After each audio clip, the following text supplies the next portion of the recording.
இன்னைக்கு நம்ம செரிபெலம்ல உள்ள கிரே மேட்டர்ல உள்ள லேயர்ஸை பத்தி தான் பார்க்க போறோம். ஃபர்ஸ்ட் நம்ம இந்த கிரே மேட்டரை பத்தி பார்த்தோம் அப்படின்னா, வெளியில சாம்பல் நிற பகுதியில இருக்கிறதா நம்ம கிரே மேட்டர் அப்படின்னு சொல்லுவோம்.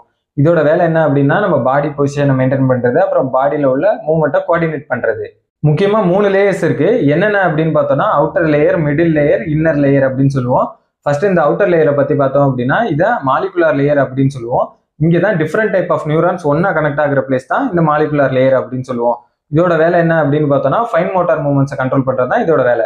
நெக்ஸ்ட் மிடில் லேயர், அதாவது புகிஞ்சல் செல் லேயர் அப்படின்னு சொல்லுவோம். இந்த இடத்துல அதிகமாக புகிஞ்சல் செல்ஸ் பிரசென்ட் ஆயிருக்கும். நம்ம செரிபெலமோட மெயின் கண்ட்ரோல் ஏரியாவே இந்த புகிஞ்சல் லேயர் தான்.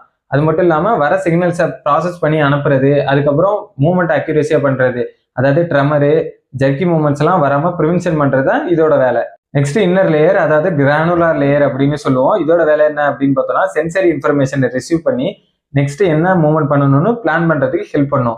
இந்த வீடியோ உங்களுக்கு பிடிச்சிருக்கும்னு நினைக்கிறேன். நெக்ஸ்ட் வீடியோல ஒயிட் மேட்டரை பத்தி எக்ஸ்பிளைன் பண்றேன். தேங்க்யூ.